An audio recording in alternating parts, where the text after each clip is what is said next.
Ini adalah tulisan lama yang saya buat 13 September 2019 ketika waktu itu Pak Habibie ada sesi khusus pada acara Mata Najwa, dan saya baru tahu bahwa ternyata novel yang berjudul Habibie dan Ainun itu ditulis langsung oleh beliau gitu. Mungkin terkesan kayak biasa aja ya, seorang tokoh menulis novel, tapi hal yang sama sekali tidak terduga, ternyata Pak Habibie yang selama ini kita kenal sebagai seorang teknokrat ya, ahli pesawat terbang yang sangat saintifik ya, bahkan digadang-gadang atau disebut sebagai bapak teknologi Indonesia, secara secara apa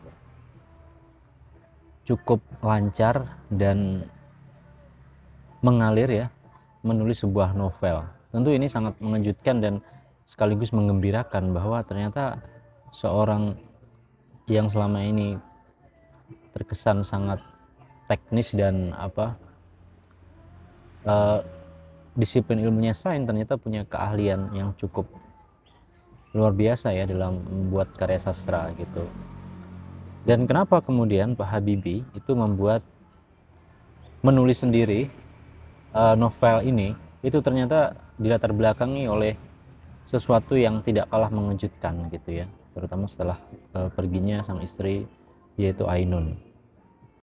Saat itu Pak Habibie sangat terpukul atas kepergian istrinya Ainun Hasri, dan dia mengalami sebuah guncangan jiwa atau mental gitu, dan dokternya pun sangat susah ya untuk mendiagnosis apa yang sedang dialami. Dan kemudian Habibie dia disebut, ini beliau sendiri yang mengatakan bahwa beliau itu sakit jodoh, istilahnya seperti itu gitu. Dan waktu itu ada 4 pilihan yang diberikan oleh dokter pribadi beliau, yaitu adalah yang pertama, Pak Habibie dirawat di rumah sakit atau dirawat di rumah dengan mendatangkan dokter khusus, atau mencurahkan semua isi perasaannya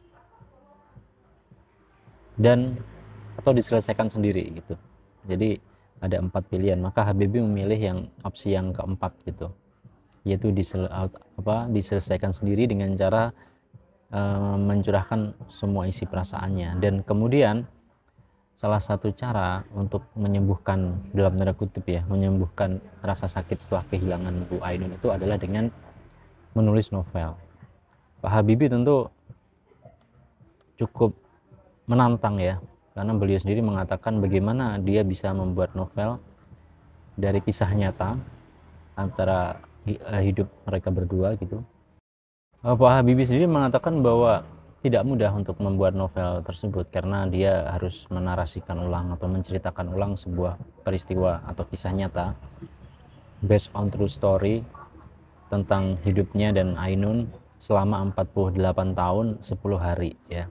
Jadi itu adalah satu tantangan yang tidak mudah, tapi beliau harus melakukan itu untuk menyembuhkan dirinya dari rasa kehilangan itu. Novel tersebut kemudian berhasil dia tulis dalam 37 bab dan 321 halaman ya. Dan juga dalam ya ada banyak sekali sih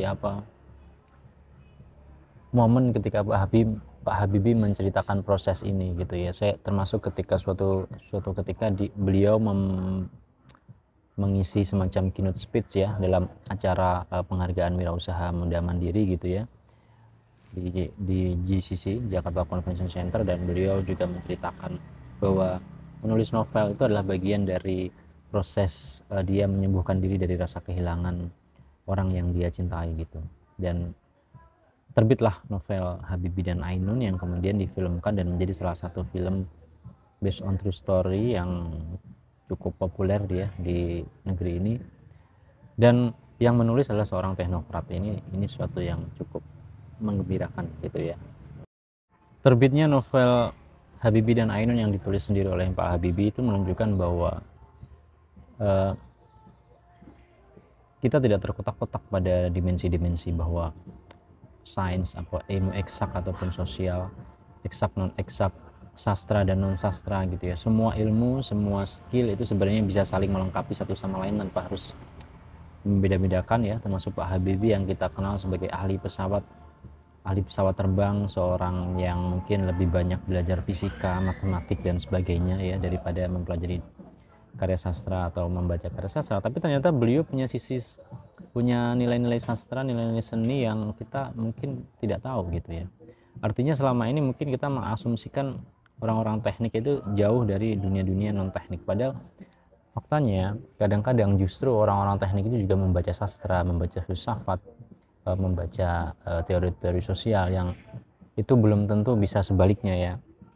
Makanya dulu ada yang mengatakan bahwa kalau orang teknik itu pindah ke sosial mungkin lebih mudah daripada orang sosial kemudian belajar teknik gitu ya. Dan ini menunjukkan bahwa sebenarnya uh, karya sastra apapun bentuknya, entah novel, puisi, cerpen, itu adalah suatu karya universal yang bisa dinikmati siapapun, dan menciptakan atau membuat karya sastra pun juga tidak terbatas sih harus orang sastra ataupun orang seni gitu. Jadi semuanya bisa melakukannya gitu.